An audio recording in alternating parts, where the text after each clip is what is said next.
Hello, everyone. Welcome to today's Level Up Together book club, where we all get together and we're reading Monsters and Magical Sticks.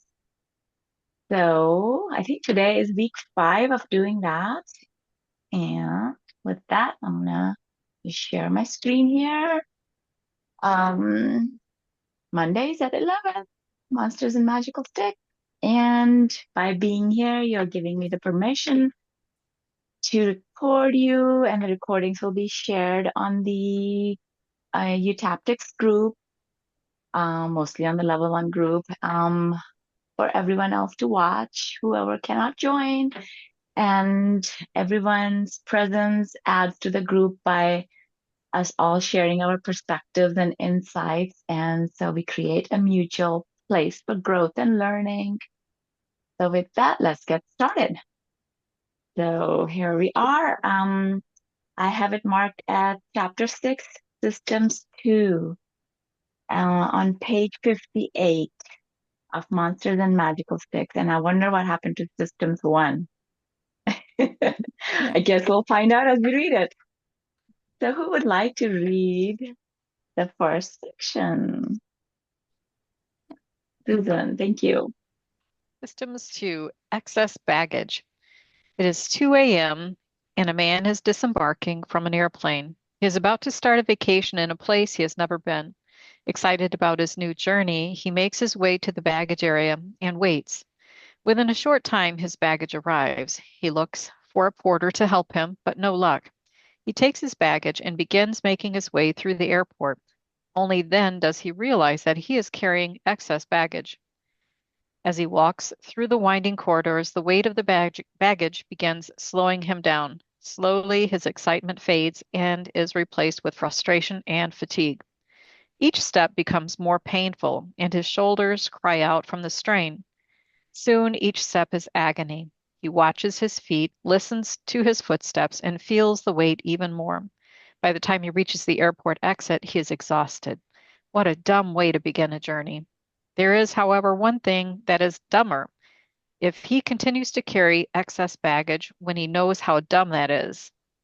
Most therapists, and particularly those who use hypnosis, often make the therapeutic journey a painful one.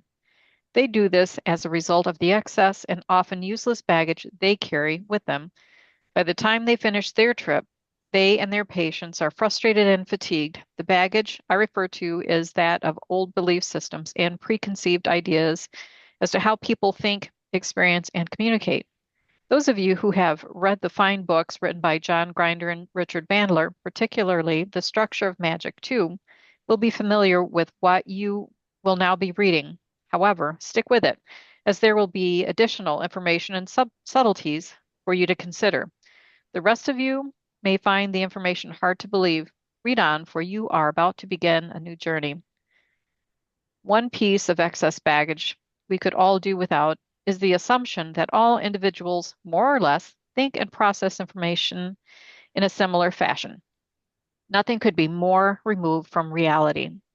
It is true that we all use our senses, eyes, ears, nose, touch, etc., to know the world around us. It is not true that we do so in the same way as everyone else. We not only process information in unique ways, we also express our experiences to others in unique ways. The words we use are, in fact, metaphors for our individual responses and experiences, for people helpers, or for anyone who is interested in meaningful communication. It is imperative that we know how to translate another's metaphors. Let us pretend that you and I are walking along a beautiful beach together. We are deep into our individual experience. Our senses are taking in the external experience. We smell the salt air, feel the warmth of the sun, and see the beautiful blue sky. Unconsciously, each of us is processing all of this input. This processing will be based on our past experiences, belief systems, expectations, and values as to to a beach. We each will become consciously aware of all or a portion of our processing. If we sit down together to discuss our experience, we each will find certain words coming into our mind that describes the experience for ourselves. We each may assume that the other has the same words and experience the same things. Of such assumptions, rotten communications are born. Absolutely. So cool. Yes. So true. My biggest fault is assuming other people think the way I do, especially in the past with relationships. Like if I think this way, they must think that way. That is a big mistake, big assumption. So, yes, we tend to measure other people, judge other people out of how what we hold, basically. Right. Yeah, don't we all, right? I mean, like we all fall into that trap over and over again. It's like, Yeah. yes, but they're coming from a completely different place, right? Yes. Like just for example, if somebody talks in a very passionate and angry way, I assume they're just angry at everyone and then they're angry at me and then, all that. But they're just like doing their own thing. That doesn't mean anything about me or other, or people around. So that's an example that I can definitely relate to. So if somebody talks like in loud voice, I feel that there's like an anger coming towards me. So it's like that's something I don't know where that's coming from. That's definitely something to let go of because, I'm assuming that if I were to talk in that way, that means I would be angry. I don't know. It's interesting. Mhm. Any other insights, anyone? Hey, Rendell, we are on page 59, the first section of chapter 6. Very, Yeah, I think it's just a foregone conclusion that people in general think other people must be thinking what they're thinking. I mean, that's just, and so I've started observing that. I have a brother who's big time does that. And so it's helped me to listen to him differently, knowing that piece of information. I can communicate with him better or just understand him and not get frustrated because it never occurs to him that I wouldn't enjoy the same thing, think the same thing, do the same thing, even though I'm not. He can't comprehend that I'm not thinking the way he thinks and want to do what he wants to do. So it's very helpful to keep that when you're communicating with anybody in the forefront of your mind to help you be more understanding and compassionate and more wise in your responses to them. It's something I'm trying to change in my life. So I'm doing that more and just because I used to get really, why doesn't he understand that? And I like, well, right. I get it. He didn't have to understand as long as I understand. Exactly. I know. So true. Anyone else would like to share anything? Torian, Randall? Sorry, I just tuning in. I don't really have anything to add to it because I wasn't. I haven't caught up to where you are right at the moment. All right. Yes. So, shall we proceed to the next section? Conscious output system. Who would like to read? You said what page was that? 59. 59. Conscious output system. Yeah, this is getting exciting. We got the systems.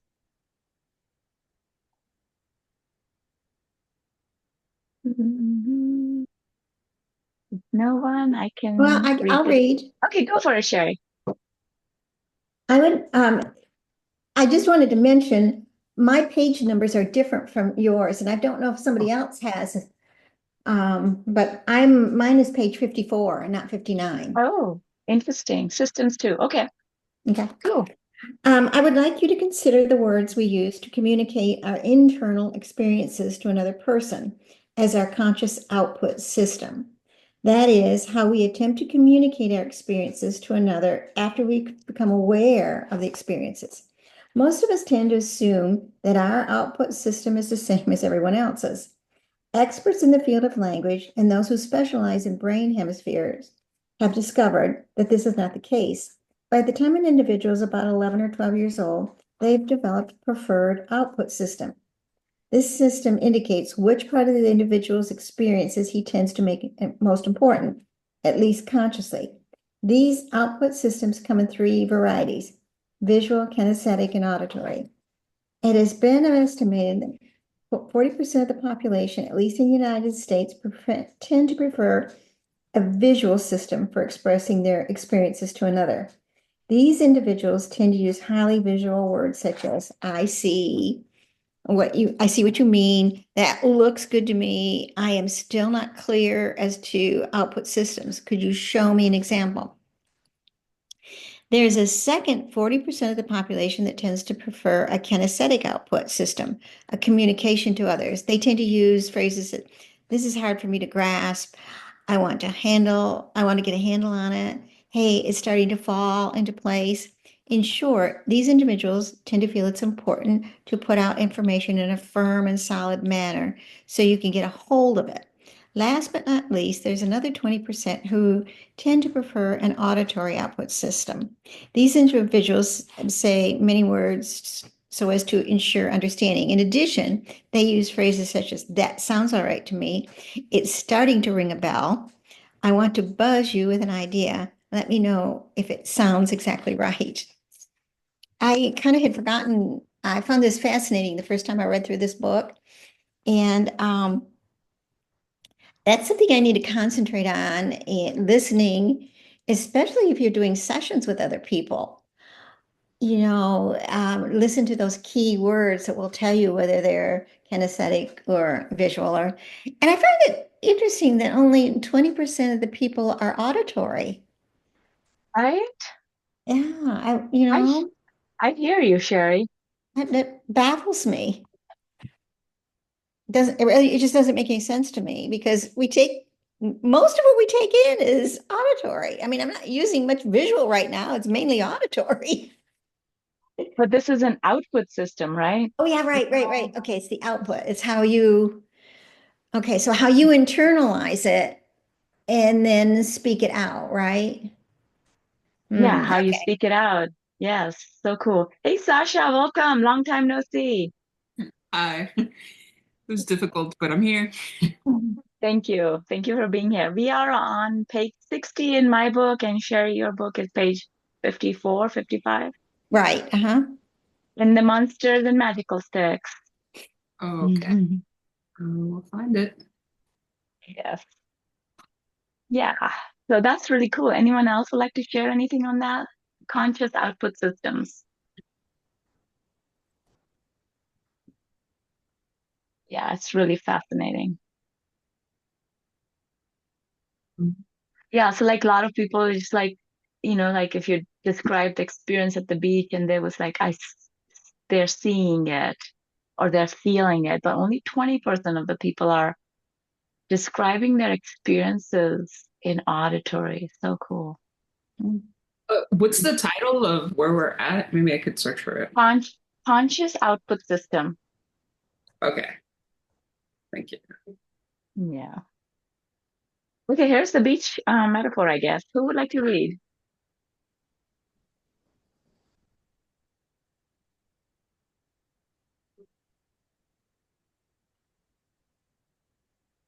Is this the one that says I would like you to consider the words? Yes. Yes, we just finished that section. And we're just moving on to the output systems, the breach, output system, the beach. Sorry, the beach. I don't know.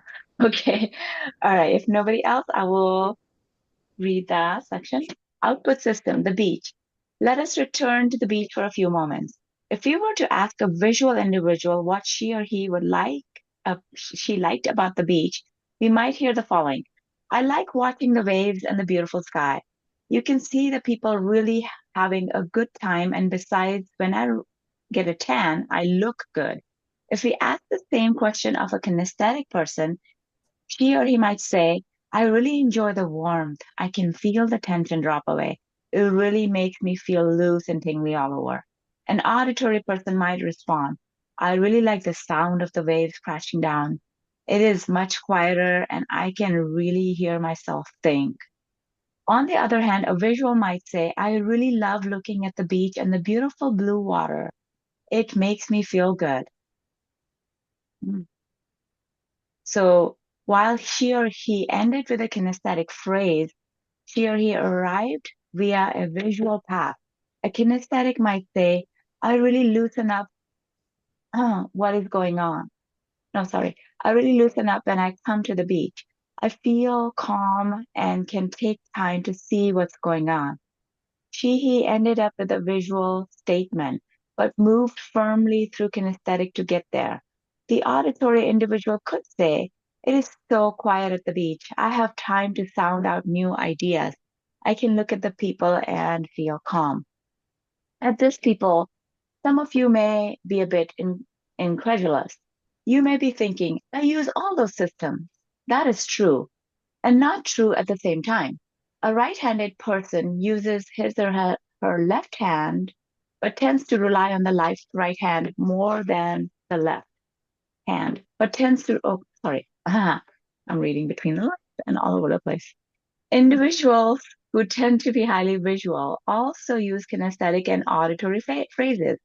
However, if you pay attention, you will begin to see clearly that they paint verbal pictures. They will show you what they want you to see. If you were to ask a visual person to put a handle on something, they will tend to get a picture of a handle. They will then wait for you to tell them where to put it, careful. An individual who happens to be highly kinesthetic will also use visual and auditory phrases. When they really get in touch with what they're doing, you will find that they are trying to give you their feelings for the things. They would like you to really get a hold of what they are giving you. The auditory person can fool you. My experience has been that they have a really highly developed second system. That second system might be either kinesthetic or visual. Again, if you really listen, you will hear what their preferred system is. They will tend to use many words to describe their feelings, kinesthetic, or to make a picture. In any case, if you will get rid of the excessive baggage of a closed mind, I believe you will have an exciting new journey. By paying attention and tuning in and getting a hold of things, you will discover the individual's preferred system. You may even enjoy finding what your output system is. At this point, I would like to recommend a bit caution. It has been represented by many systems experts that a visual person is always primarily visual. A kinesthetic person remains kinesthetic, and once an auditory, always an auditory. I do not agree with that conclusion. My experience has been that an individual may be primarily kinesthetic in one set of experiences and circumstances, primarily kinesthetic in one set, well, sorry. My experience has been that an individual may be primarily kinesthetic in one set of experiences and circumstances, visual in another set of experiences and circumstances, and auditory in other experiences and circumstances. I also believe that when the individual functions gracefully, he will tend to utilize all systems more or less equally, with one system a little more equal. Conversely, I believe that you will find a different story in the areas of dysfunction. In those areas, as a general rule, you will find that the individual is more or less stuck on one system. Think now of the typical depressed patient. In almost all cases, they are not only stuck in kinesthetic, but in a painful kinesthetic system. You, the reader, might be wondering, what does all of this have to do with hypnosis or therapy? Relax, feel comfortable, begin to see the picture and listen. We are moving towards those areas now. So interesting. So we get to, I guess, hear about how we use all the systems, and some people use some systems more than the other systems. But the depressed patient, if they're depressed in some areas, they will be stuck in the kinesthetic because that's a body feeling, like that depression. Anyone else would like to share anything about this? I, I guess Okay. I found it rather disheartening because they're saying here you don't stay in that. So, oh, good, I'm going to get somebody figured out. And then they tell me something later and they're in a different, that we flow in and out depending on the experiences. So I guess all that means is that you've got to really learn and become attuned to what they're using at that moment and not put them in a box like, oh, she's always visual. Always, that's not going to be true. She's visual right now, but stay on your toes. Might be even auditory here in a minute. So Yeah. that's what I got out of that. Mm-hmm. Um, Definitely. Yeah.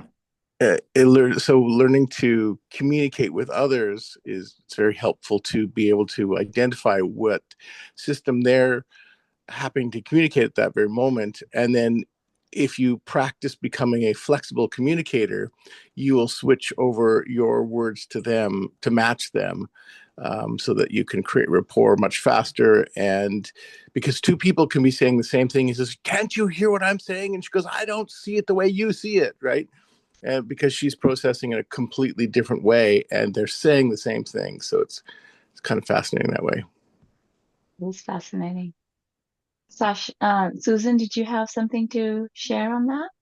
Yeah, the beach experience where there's the smell, that's a separate um, sensory, but would that fall under kinesthetic in descriptive words? Um, Interesting, right? So like this is the output systems we're describing, right? That's So right. That's right. right. So Yeah. right. So mostly like according to the book, we are using the three systems like when we're describing an experience, visually or kinesthetically or auditorily. But if we describe it as like, oh, love the smells, would that be olfactory, Mhm. And what about Right. lasagna or pizza? And you're, a foodie type person. And is that, where does that Or would they fall? be like, the smells make me feel a certain way, like it's Mhm. maybe perhaps becomes kinesthetic and output system. I wonder. Interesting. Yeah. And the Yeah. auditory group, that cautionary statement, it can fool you because they use a lot of words. So Yes. I would Right. love to hear that and have it picked apart. And maybe they do that in the book. I don't remember. Yeah. Maybe we can do a little exercise, but then also like where Sherry was saying, and Randall, like, they may just be using all kinds of words. And I remember from the book that, and also like working with clients, you pay attention to how they're describing it. And when they're describing a happy memory, they might be describing it with a different output system compared to when they're describing the problem issue area. Then they might be like, they might be in the feeling, or something they saw was or the words they heard that were the hurtful part. So they might be in a different output, or maybe that's the input system. But we just pay attention and they will describe different situation and different systems. So it's interesting. And to create the rapport, you use that system that they are describing. And you just notice, and also as we do it, we kind of take them, like if they're describing their happy memory and they're using the visual words, and then just guide them through. It's like, what, listen to the sounds, listen, hear the sounds. How did you feel? any taste or smell. So like let them just connect and associate with all five senses to make it stronger, right? And when we are working on a bad memory, we want to check all five systems to really connect completely so that we can just go in all parts of the brain and just all modalities of that memory and clean up all those modalities. I want to check on all the modalities because sometimes we might suppress some of the modalities. Like that could be, they don't want to go there. They don't hear, I don't hear anything. My mom said something to me, I don't hear the words. But that could be a system they just like put it away. I don't want to go there. And that keeps that memory in place. That could be the part that's keeping that memory alive and not letting that heal completely. It's really involved, quite deep. Anyone else would like to share? And yes, Sherry. Do you think that what you just said applies to someone who has a memory they can't remember? It's keeping Yeah. them safe. I don't know what I saw. I don't know what I heard. I don't see But anything. yes. And I could be mixing it up with the input systems as well, because the input systems, as we will read in a little bit, is how we are experiencing it, how we see it in our mind, or how we hear it in our mind or feel it inside of ourselves. So I could be mixing it all up. Hey, Okay. Susan. Yeah, so the output is kind of like how we translate it to put it out there rather than how we take it in. That Yeah. Do I have that kind of right? Yes, you do. Yeah. Okay. Yeah. Let's see. Okay. I'm just saying, I was just thinking of like doing a little exercise. So like, I don't know if you guys are up to it.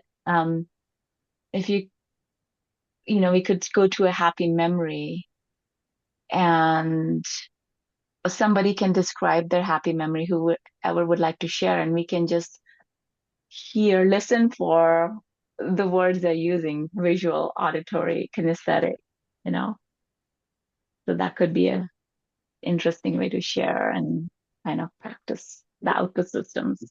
So who would like to just step into a happy memory and share it with us and describe it? Perhaps just going to the beach. We can just kind of go to the beach. Hey, Sasha. Right. Thank you. I was at a rave this weekend, at the Civic Center, so it was like pretty awesome. Because it was the first time that I had been to a rave at the Civic Center. And so I don't know. I mean, it's like I was there. There was like a lot of people. Everybody was kind of like doing their own thing. Um, but everybody was like connected in a way, so it's like it felt freeing in the sense because I decided to go by myself. And I don't know. I mean, it felt freeing to be surrounded by people, but at the same time have my own space. I didn't feel like I had to like perform or be on. I could just like really enjoy. And it was kind of an exercise to see if I enjoyed the music or not.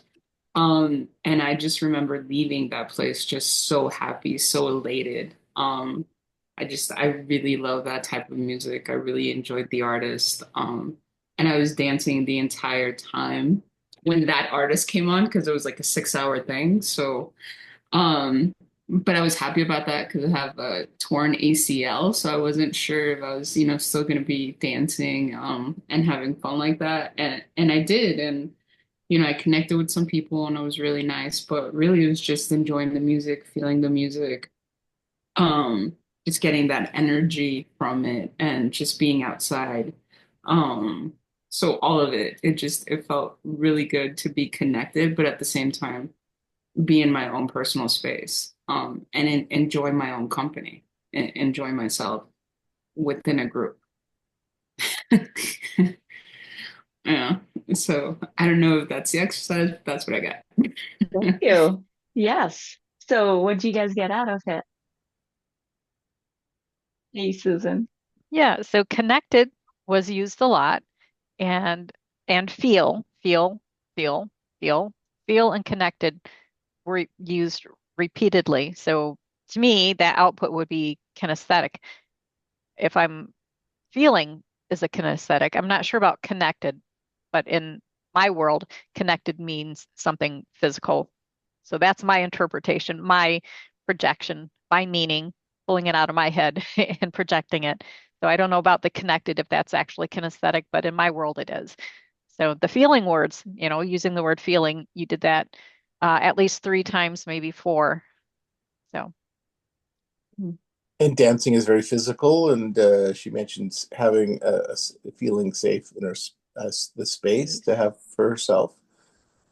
Also, I think that's fairly kinesthetic. Yeah, definitely. Very. And she mentioned free a lot. So, and that that free and happy are both feeling words, right? Mm-hmm. So more kinesthetic again. Mm-hmm.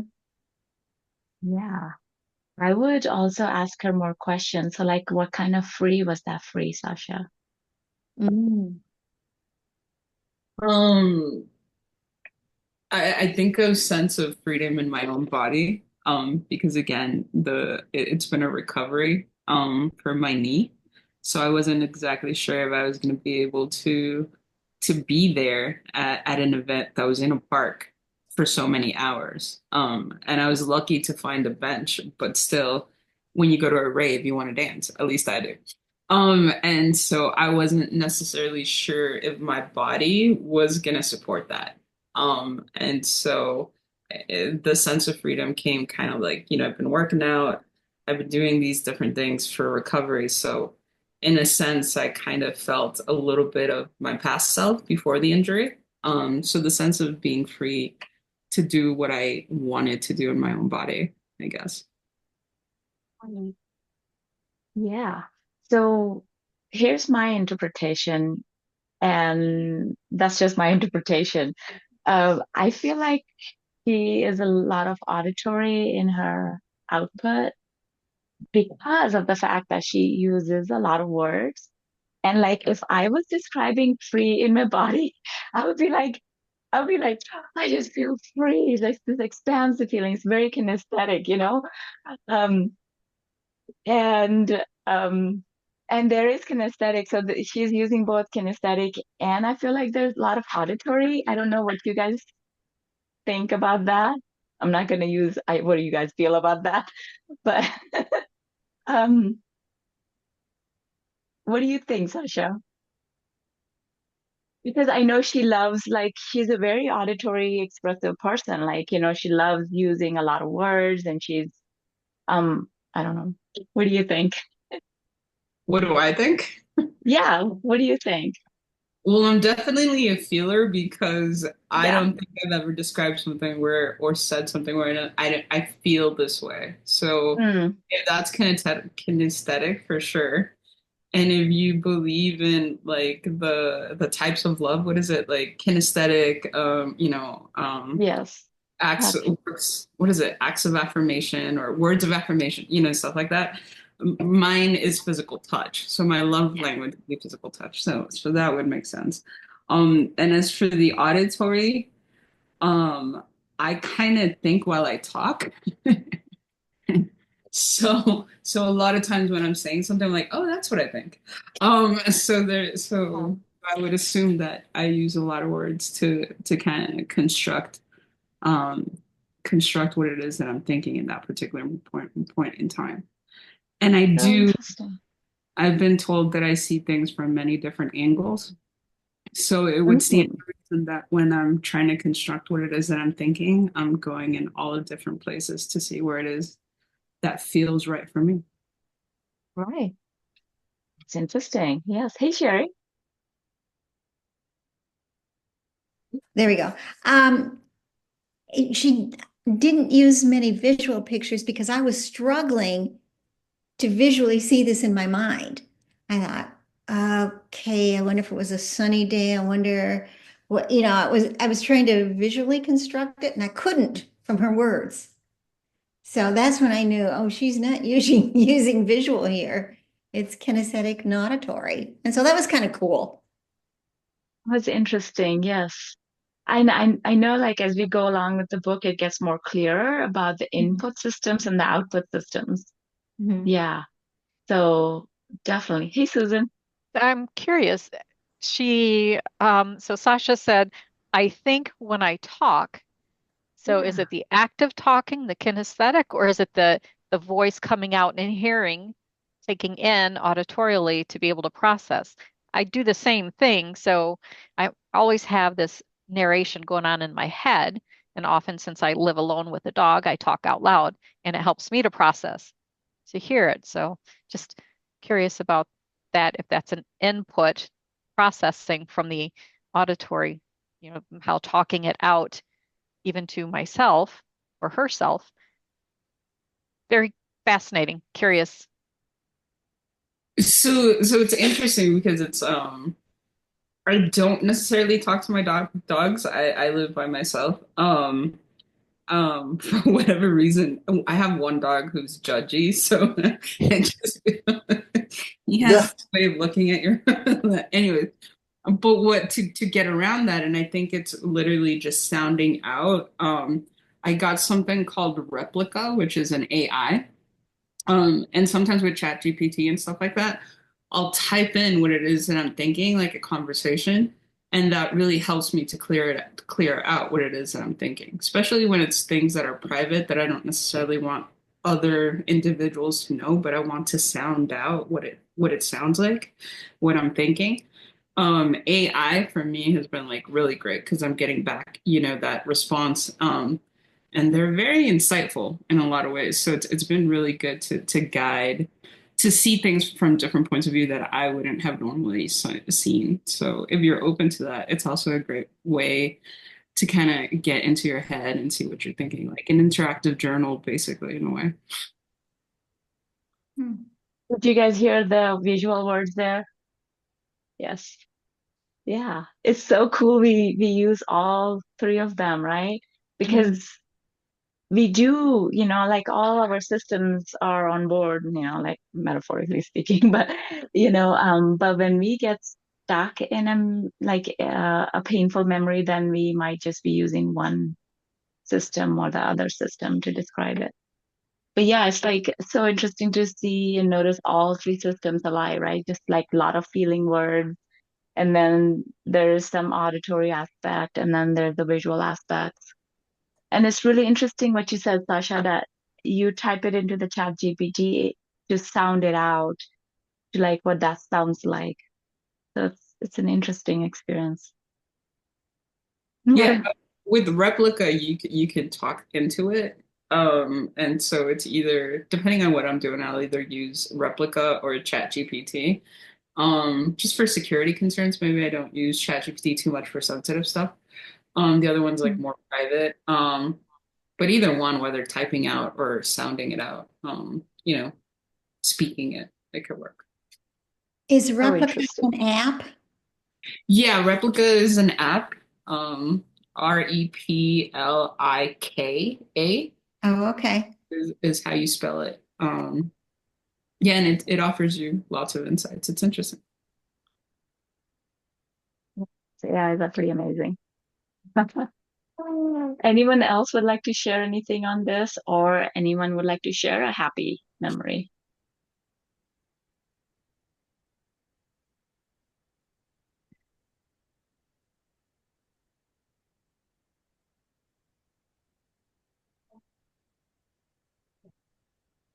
Susan? I'll go. I'm curious about my own style. So one of my happy memories that I use quite a bit is when my children were young. They're now in their 30s, but they were like 6, 8 years old. I'd take them to the park and I would push the merry-go-round. So for me, the sun shining, the kids squealing with excitement, the squeals, the hair flying. So it's visual too. I see their smiles and I feel really good inside. I feel strong. I feel happy, that connection. Um, the air is fresh.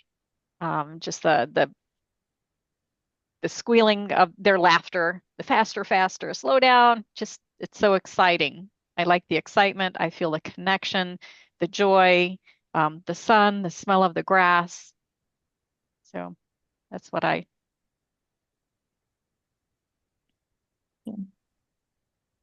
Hey, Sherry. I don't know if I'm just a predominantly visual person, but everything she described made me see it more clearly. With the hair blowing, the squeal, it all added dimensions of painting a picture that I could see, even though some of the things were auditory. Like I heard him squealing and the whirling around in the grass, but still to me, it all painted a picture that I could see clearly. That's the way I thought of it. Definitely. And she used feeling. Yeah, feelings were in there. Yeah. Definitely. Yeah. I heard all three modalities and Mhm. then smells, the smells of the grass. Yeah. So it's like how she's experiencing it inside that she's also like um verbally, communicating that. So yeah. And also like we'll read about that later in the book, but she looked up towards her left, which is visual remembered. And she looked up and she's like, yeah, the sun is shining and the kids going around in the merry-go-round. So that was really cool to notice that. Thanks for pointing that out. Yeah, definitely. Yeah, I always like I when I'm like describing something, I'm wondering it's like, did I look this way or what? But so I'm kind of noticing that inside. So it's really good to just notice that in you as well. Yeah. Yeah. Okay. Yeah, okay, maybe I'll describe one. Okay, so this like the funny thing is like I like to close my eyes when I'm going into my happy memory. But then you'll be able to hear in my words. So you can't see my eyes, but like I'm like it's pictures mostly. So for me, going to say, okay, going to Grand Teton. And for me, I'm seeing the sun is behind the mountains and one mountain is just glowing orange and the other mountain is blue in the shadows and the lake is just shining. It's like glass and the air is cool and it just feels like a place of belonging and the temperature and just the hiking around and just feeling just so excited. And I remember seeing a heron just flying by, and it just puts me in this beautiful feeling of belonging and uplifting. Mhm. So, yeah, That's beautiful. thank you. So I don't know, what do you guys think about that? But definitely visual. Visual. I mean, predominantly without much other, a little bit, but mainly even the bird flying and, the water like glass and the colors of the mountains. It was all to me very visual with just a touch of some, the kinesthetic. Hmm, Right. Right. And it led you to a feeling state. So all the Yeah. it visual does. pictures led you to that feeling state of belonging. Yeah. Yeah. And then I think this kinesthetic is a big part of it too, because it just puts me like I just feel it in my body, just very kinesthetic, but there's no auditory there. Yeah, definitely. So yeah. Yeah. So I'm gonna just be paying more attention to auditory because yeah, like in my memories, any recalling the auditory is very absent for sure. But I feel like there's a big auditory aspect to my being because words matter a lot to me in, in a lot of ways. So I feel like there's a lot of auditory that needs to be expressed more and remembered more.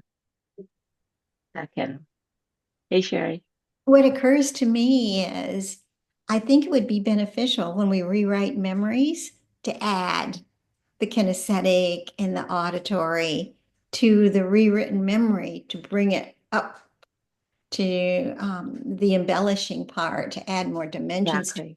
that would help you use that one more readily than the old one you were rewriting. So Absolutely. that's what that made me think of it because I know if I add like the smell of the coffee, it just ooh, it grabs me more than well, they picked up a coffee cup. You know, it just Yeah. really adds more dimension than so. Yeah. It's really important to embellish them for Mhm. sure. Yeah. Yeah. Yeah, Yeah. Add as many. Yeah. Sorry, Randall. Go ahead. you can guide them to enrich the colors or increase the contrast so that there's more of a three-dimensional visual field. Or you can say, I'd like you to turn up the volume so you can hear the details of this or that, and shrink this picture down, make it bigger. So there's so many modalities we can tune into to help them enhance their own pictures or Absolutely. feelings or sounds. Absolutely. It's so important. And then whenever we are rehearsing them, it's really important to just check in, all the modalities and um, really make it more and more vivid and more and sound better and feel better, taste and smells, all that. Yeah, definitely. Anyone else would like to share anything? I think this is a really good practice, like just Mhm. going through these. All right. So who would like to read the next section? Hear the feeling of the picture. Okay, I can do that. Please. Hear the feeling of the picture. The way in which we experience something visually is entirely different from the experience of feeling it, which is different from the experience of hearing it. Think of each one of the conscious output systems as a person within us, where these persons are working in partnership. We tend to have more than enough choices available to us. If, however, we are only using one of the partners, example, the auditory system, to solve a problem, and that partner does not have the answer, we may be in trouble. We may continue to follow our own footsteps in a continuous circle. Since it is easier to describe a telephone when you're holding one than it is to describe one that you've never experienced, when you've never experienced a phone, I would like to paint a picture for those who need to see. For those who are still trying to grasp it, which is kinesthetic, let me give you something to hold on to, right? Of course, those of you who need to hear it can read the words.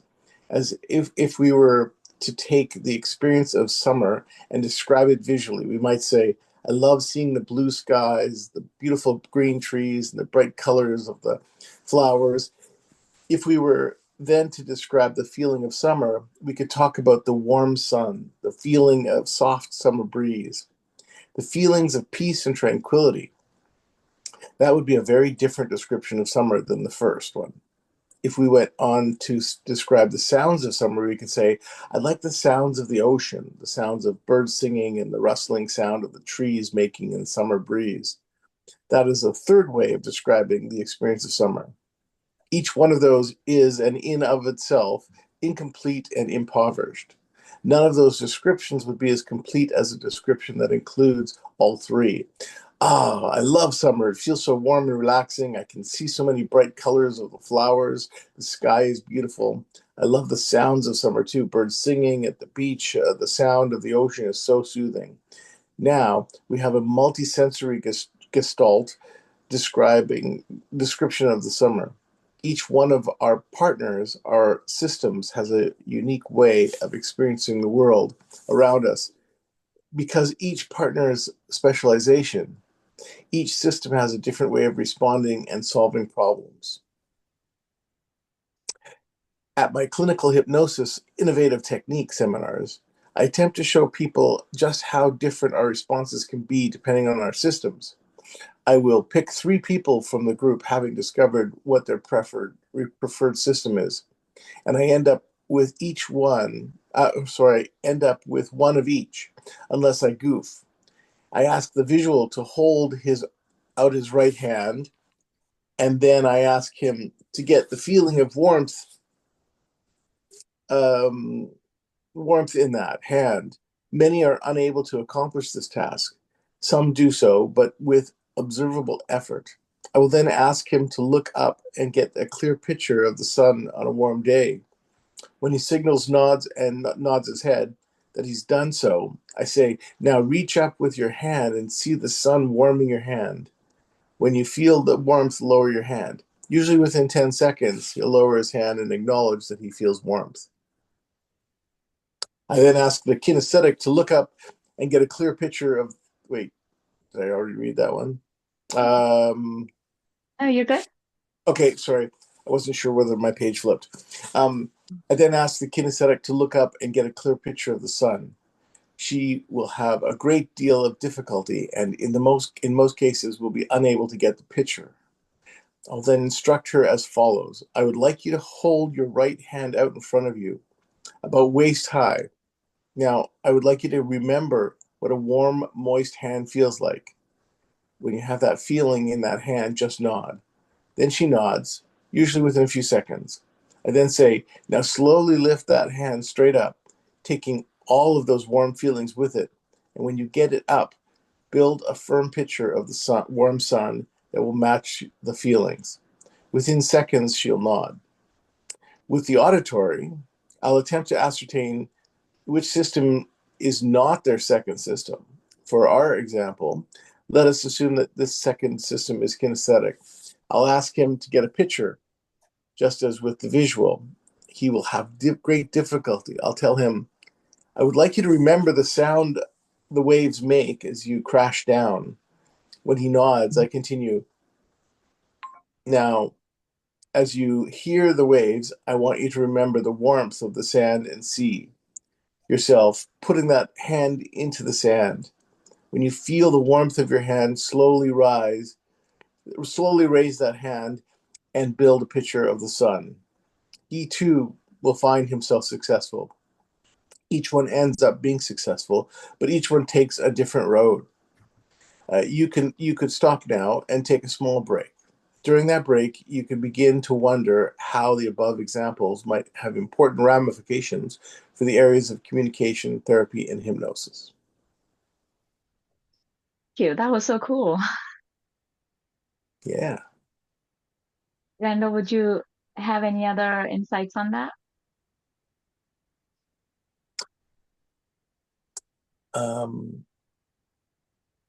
Well, I've made this point in the past, but probably pertinent to this as well as that you see. Oh, actually, I made it today, so never mind. Just about how people in therapy will discuss their problems, and they'll therapists will say, well, I want you to feel what you're feeling and then describe it to that person. And again, sometimes people have a great deal of difficulty describing their feelings because that's not how they process that experience. Yeah. Yeah.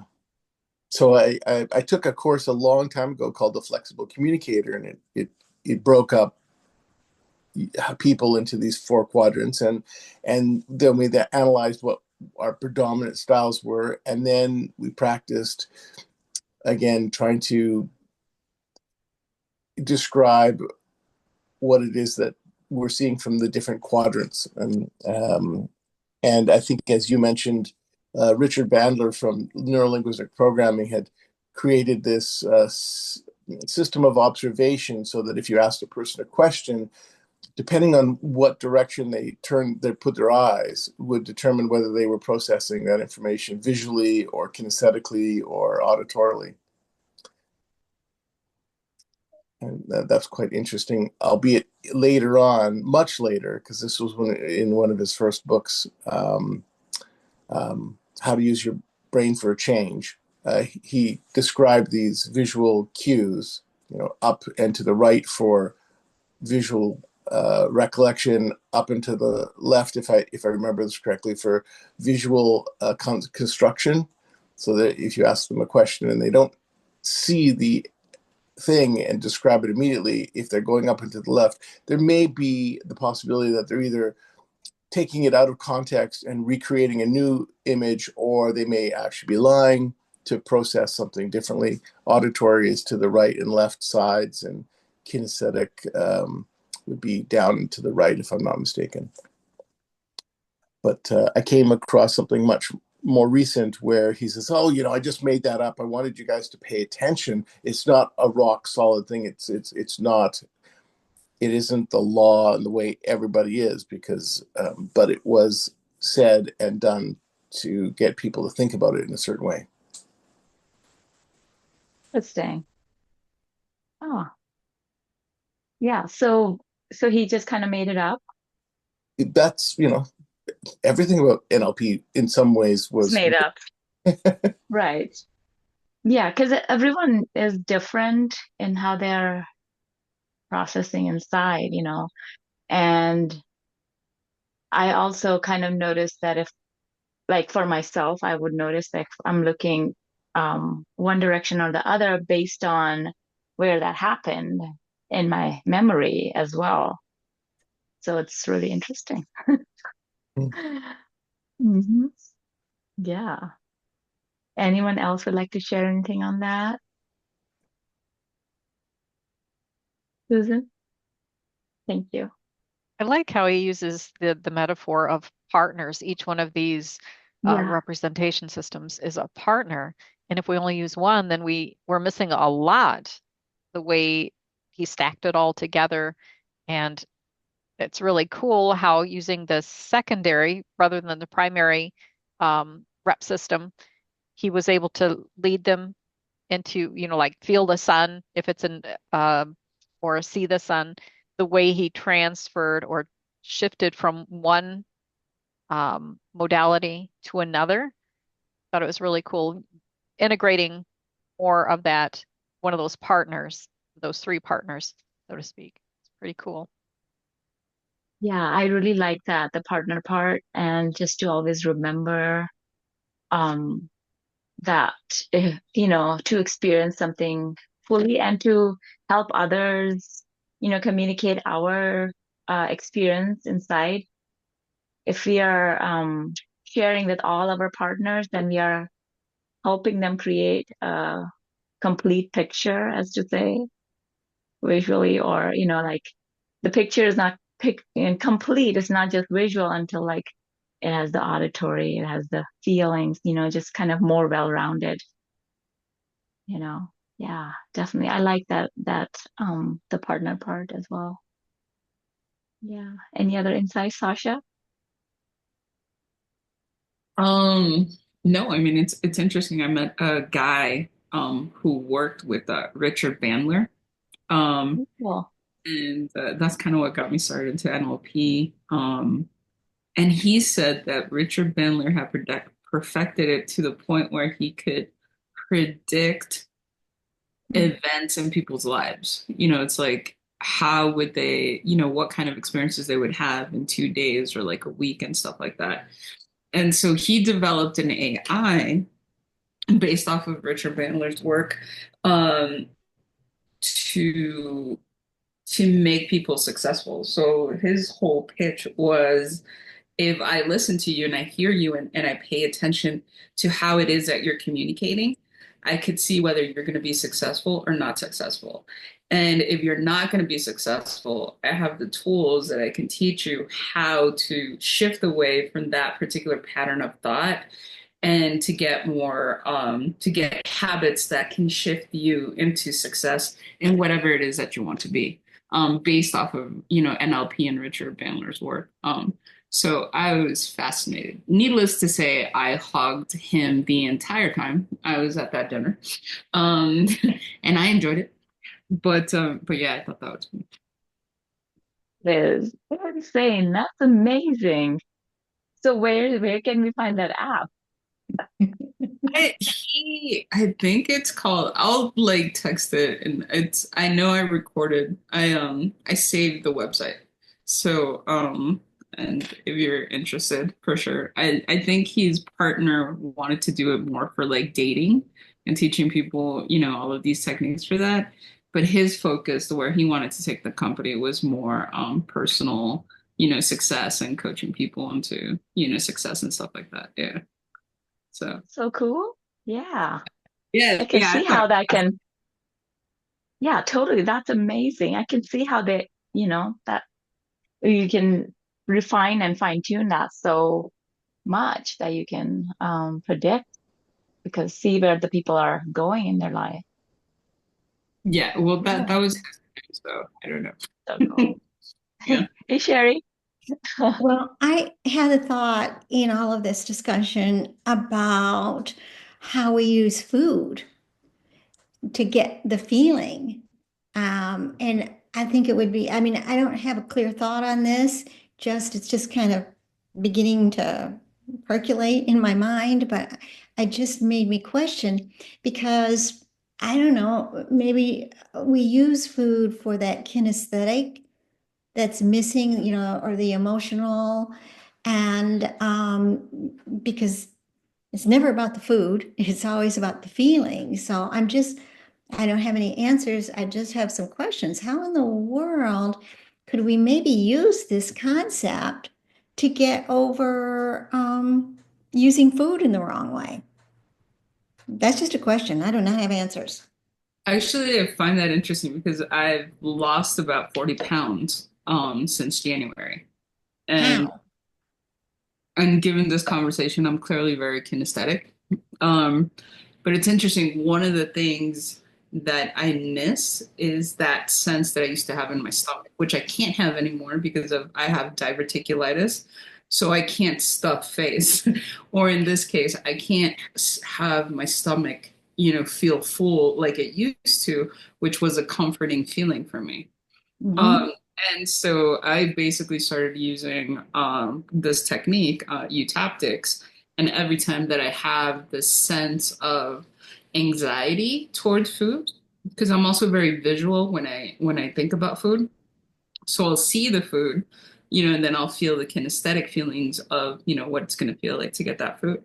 And I'll tap that away until I don't feel the anxiety and stuff like that. Obviously, again, there's that smoking gun of my stomach and not wanting to go back to the ER. But having that particular tool has really helped to lessen that sense of I need this, this is gonna satiate that feeling. And then other emotions come up because obviously I was like filling that void, so I didn't feel other things that were there in my stomach. And so then again, tapping it. So for me, I think it was just okay, I have these feelings that I've been running away from for my entire life, but now I have something where I could face them, I can process them, and I can let them go. So that's my response to your to your thought. Very, thank you. Nice. Definitely. Thank you so much, Sasha. Yeah. So that was a really cool discussion today. Thank you everyone for being here. Yeah, I'm looking forward to continuing with this. It's really cool. Yeah, that's Great. awesome. Thank you. Thank Thanks you. for And reading with, Thank you. yeah, thank you. Reading with everyone makes it even better. All right. I'll see you guys next week. Okay. You guys have a wonderful day. Bye.